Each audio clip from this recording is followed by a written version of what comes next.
А сейчас путь от моря до номера.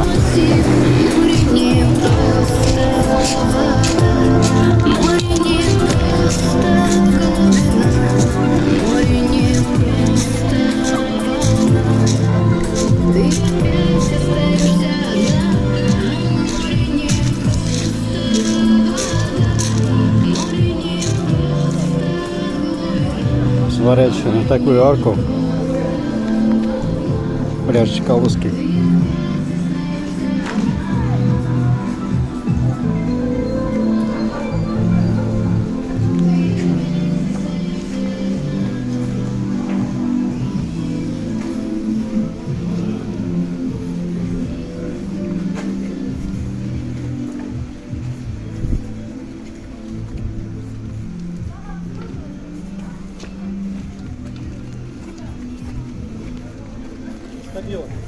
Нет, я думал.